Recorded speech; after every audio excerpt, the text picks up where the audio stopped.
I'm Cray Beaumont Flynn. Welcome to Beyond the Design, a show that gives you a peek behind the curtain of the design industry and shares the stories of those that are the driving force behind it.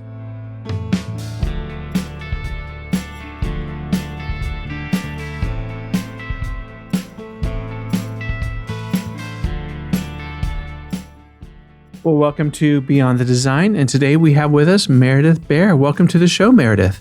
Thank you. I'm really excited about being here. Well, you've built an incredibly successful career with Meridith Baer Home, the premier home staging company in the nation. What initially inspired you to transition from a career in entertainment and screenwriting to founding your own home staging and interior design firm? Do you know, I don't know if it was an inspiration or an accident, to tell you the truth. I had been a screenwriter for about 20 years at that point. And to tell you the truth, I was sick of it. I was sick of just being in my room by myself and having everything I ever wrote picked apart. It's kind of the life of a writer. And I was 50.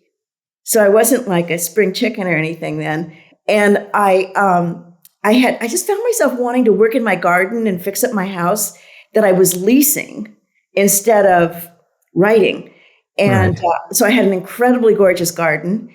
And then my landlord came to town and I gave him a tour and showed him everything I'd done. And he thought it was fabulous. And then he brought someone by and showed it to him. And the next thing he said is, "Get out. I just sold the house." And so I just kind of panicked and I didn't know what to do with all my stuff. I had 100 potted plants and trees at that point.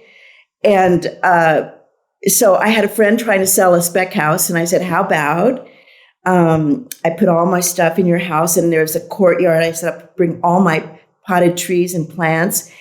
And he said, "Sure." So I moved everything over there to save money on storage. Wow. And the house sold in a couple of days for $500,000 over asking to the head of one of the studios. And all of a sudden, my phone was ringing off the hook. "Would you do this for me? Would you do this for me?" And I just sort of said yes. And it would be like if I moved something to the right or to the left, people would go, "Oh, wow," instead of, "Why didn't you do it this way?" So it kind of was a no-brainer, like, gee, am I going to just get beaten up or am I going to be praised all day for doing very little? And I thought, you know what, I'm going to run with this. And if you were standing there, I'd hire you. I mean, that was how I started. And so I would just have kind of a motley crew doing things. I was lifting furniture. And, pretty soon it wasn't just one house at a time. It was two houses. And I had to go run out and buy stuff and trade stuff. And it was kind of just a wild ride. I just really kind of ran for it. I was working about 16 hours a day. And I kind of just loved it. You found your placement, I guess you could say. I did.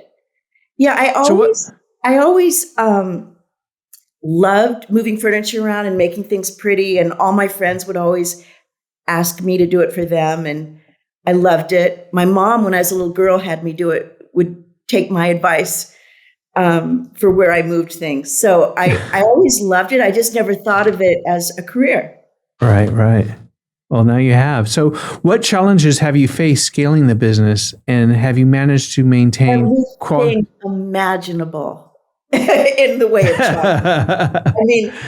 I mean, honestly, it's a really exciting business because we move really quickly. So it's a fast-paced interior design business, but it's also it's the Wild West as well. Sometimes two of my designers will want the same piece for one of their house. So I have to put out that fire. Sometimes all of a sudden things are slow. Then all of a sudden things are so fast. We've got to just buy again. So it's really kind of riding the roller coaster. I think one of the things I've been real successful at is finding really great people to work with. And mostly just instinctively. It either is a fit or it isn't a fit, because it isn't just interior design. They have to have, my designers have to have talent, but they also have to really be able to work hard, work fast, manage a crew, every day kind of create, the wheel, go into this massive warehouse and pick the items they need for each house and get it done fast and have it look beautiful and make a client happy and a broker happy. So what is the process when someone comes to you and says, "Okay, I need your services for this project"? It starts What's with the process usually a broker calling or a homeowner calling, and one of our salespeople will bid the job, and we'll get paid up front. We learned early on to get paid up front, because once we put the furniture there, it's kind of, if someone says, "Gee, I changed my mind," we're stuck. So we learn to get paid up front. You've been featured on networks like HGTV with Stage to Perfection. And leaving it there for a few months and moving it out. After a certain number of months, we'll bill them a monthly rental. But generally, our houses sell within 60 days or so. There's going to be a cat walking into this picture, but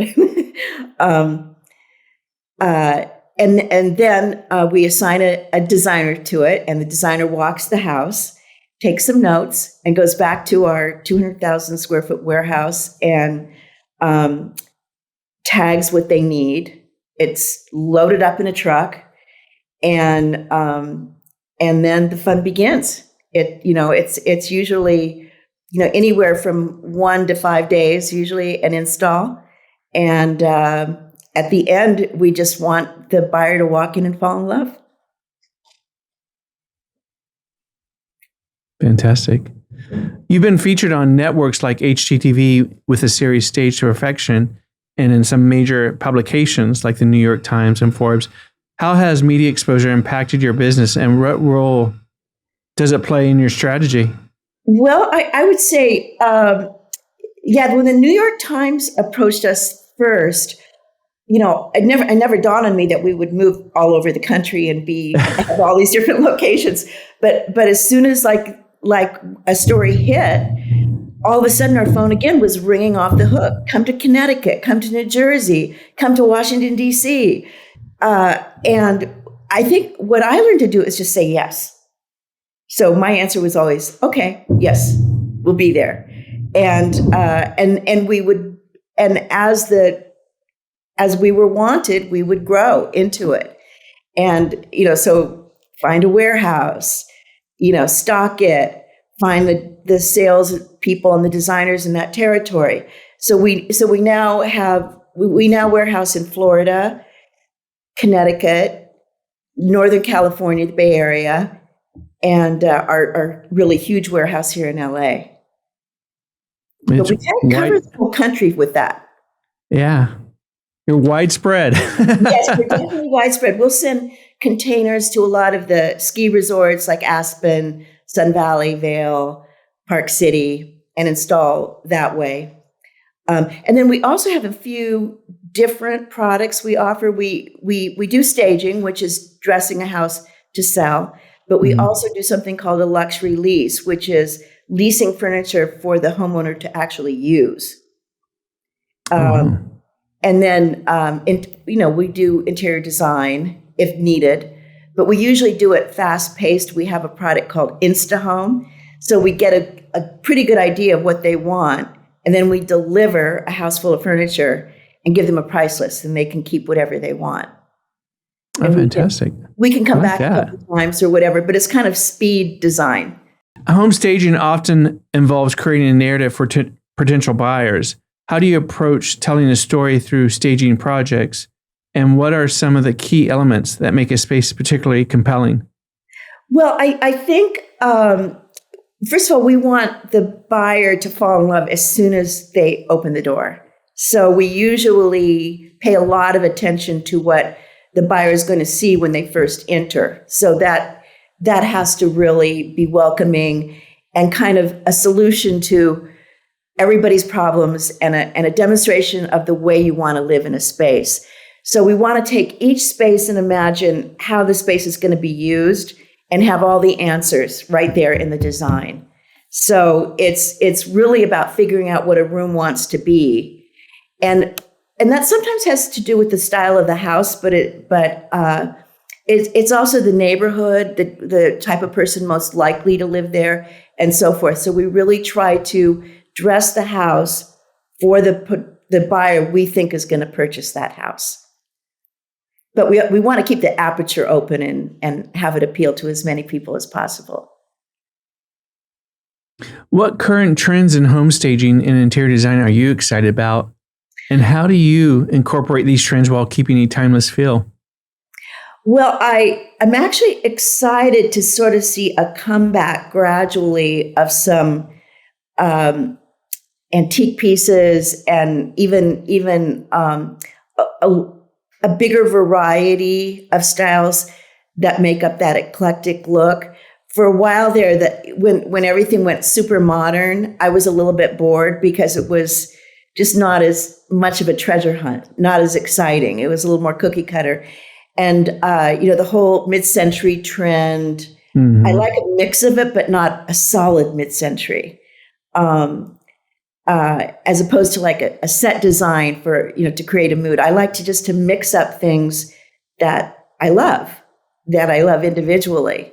And usually if someone loves stuff, you can find a way to make it all go together.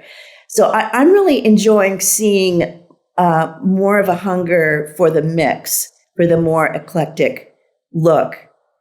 And I love warm, comfortable, cozy, and beautiful too. But if it isn't welcoming, then it doesn't really inspire me. Well, as you mentioned, you're working across the country from LA to Miami. How do you adapt your design strategies to fit the distinct real estate markets and client taste in those different localities? Very good question. It is quite different in different territories. In Florida, they love blue. They love the light blues. They like everything that feels like the ocean, and they definitely like a pale palette. We don't use a lot of black in Florida, whereas in LA, black is hip, and then of course on the East Coast in Brooklyn and Manhattan, the size of the furniture is important because we have to get in elevators and we have to make things fit into small doorways and smaller rooms in general. So I think like in Manhattan, in those territories, we have to really pay attention to size. We once had to call in the sofa doctor and cut a sofa in two to get it up, and then they sew it back together. But that's a real challenge. And I think each territory is just a little bit different. Have you seen any particular trends besides color and palettes and other things that are distinctive to location, but trends that are across the board been more receptive and used in both coast and the Midwest and such? I would say that definitely. I would say there's a big difference in taste. Like when I started 26 years ago, we were always searching for antiques and, beautiful Persian rugs and all of this.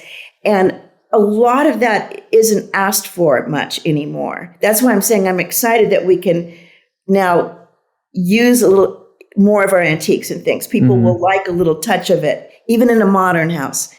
I would say that the trends now are that people seem to like unique pieces still. So they like a surprise, but they also like, now actually what's really popular are more rounded shapes of of upholstered furniture. It was very square there for a while. Now it's getting more rounded. And it's always going to change. It's always changing just slightly. And we're always looking for just that little bit of different shape, a little bit of different style. But we seem to do very, very well with light colored upholstered furniture as a base and then bring the color in from there. So if we have a white or an off-white sofas, we can then fill in the room in any way we want. It gives us much more flexibility. And I would say people are wanting less formal, more comfortable looks these days for the most part. That very opulent look is not really been in demand for a while. So when you started to take this journey in design and home staging, what are you most surprised about that you didn't know that you've learned along the way? Well, one of the things that really shocked me in the beginning was how poorly a lot of people lived, even that were incredibly wealthy people, where they sort of lived in a less than beautiful environment, and maybe have a grand home that wanted to be made beautiful, that wanted to be dressed up, but they had just been living kind of shabbily. And so I just really realized that I could help them, that I could make a difference, and that felt great. So that was a big surprise. I just think I assumed that people lived better than they did. You never know until you open someone's drawers and closets, I guess. Oh, that's a whole other story. Oh, okay. Throughout your career, you've also been active in philanthropy, such as work with the Pacific Palisades Task Force for Homelessness. How does your philanthropic work intersect with your personal life, if at all? Well, I at the end of the day, I have this really successful company. I guess I make a lot of money, but I'm still the same person I was when I started. And I mean, I don't want to sound silly, but I don't really care that much about being richer and richer and richer, except that it puts me in a position where I can help people. And especially when I see an organization that I think is terrific, and I have found a lot of them. In fact, I have a lovely woman who is my full-time head of philanthropy, that is always looking for people that are a good fit for us to help. And one of the ways that I've found to help is that we're not going to use furniture forever. We're going to use it a certain number of times. And we keep finding these organizations that really, really need what we don't need anymore.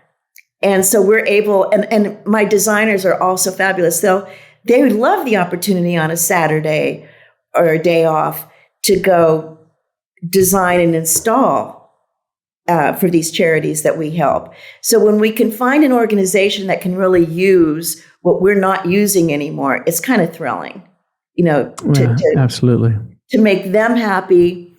There's a group called Girls Inc. that are, underprivileged girls. And when you see how they feel sitting on that sofa, like they're just touching it and looking at it, it just does something to my heart. It's great.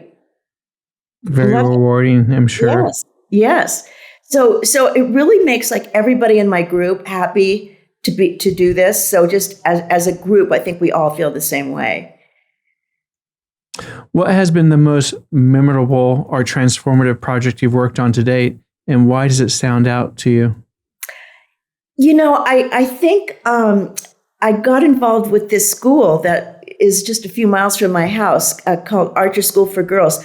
One of my neighbors had a daughter that was very sort of awkward and shy, and I saw her one day, and she was just transformed into this outgoing, excited kid. And I said, "Hey, what happened?" And he said, "I got her into this new school." And I said, "I want to see it." So we went to Archer School for Girls, and it is this actually the building was filmed in movies. It's just this gorgeous 1920s building, and it had this. I mean, first of all, I loved the school and everything about it, and they had a lot of scholarships for a lot of kids from from everywhere. But there was this grand room, this grand parlor, and it looked so shabby, and it just felt like this room deserved to be beautiful. So we redid that room, and I think it was just the thrill of a lifetime to just watch it be dressed the way it deserved to be dressed. That's fantastic. What motivates you?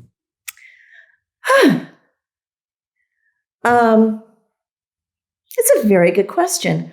I think life, I think waking up in the day, wanting everything to look beautiful, wanting people to be on track, wanting to do things. I think I'm just, I love what I do. I really love it.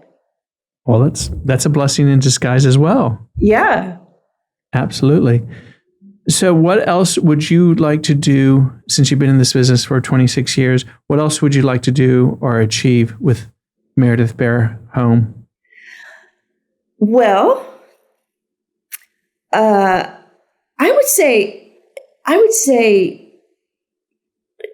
this is going to sound weird, but I'd like to be more efficient. And I'm always looking for processes. The problem is that it's a crazy business. Mm-hmm. So, and it's all this talent, right? All these wonderfully talented people. And to try to figure out a way to bring efficiency to really talented people is not easy. So I think I'm always kind of searching for that. And I don't know that I'll ever find it, but I do love the process. Well, I would say for home staging, I would say be prepared to work really hard. It's not, put on your high heels and your little dress and go out. It's really getting down and really, really be prepared to work really hard. I think with interior design, it's a little bit different. If it's a slower process, although we tend to even want to do interior design quickly. But I would say for staging, just be prepared to be working very, very hard.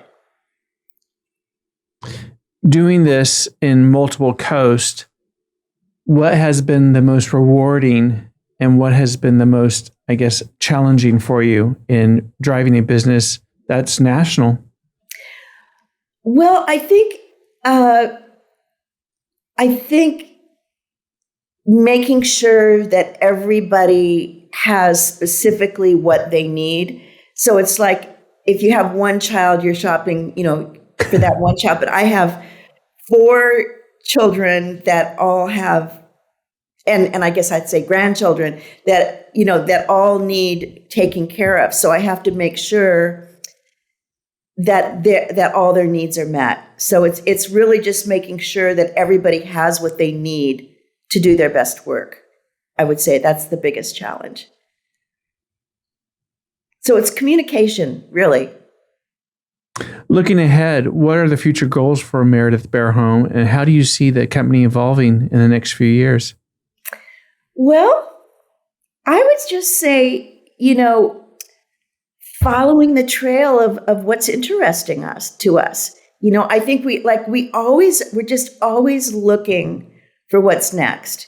Mm-hmm. And what's interesting. So I would say more of that. I would say just to continue to grow and to tweak what we do and always look for the new thing and the interesting thing. What inspires you as a creative, being in this design industry and being surrounded with beautiful objects and design and creativity? Everything inspires me. I mean, the people I work with inspire me. The traveling all over the world, looking for what's new, what's interesting, what's well made.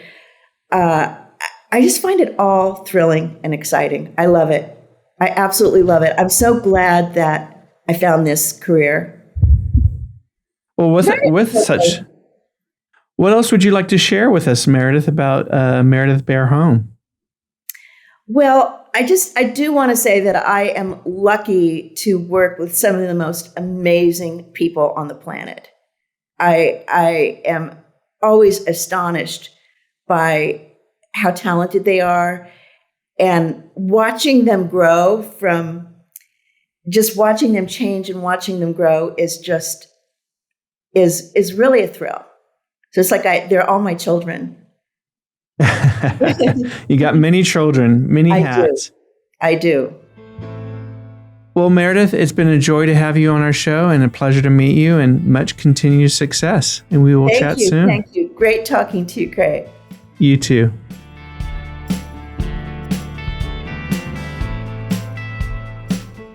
Thanks for tuning in to Beyond the Design. Subscribe for more inspiring conversations to our YouTube channel. Follow us on social media for updates and behind-the-scenes content. See you next time.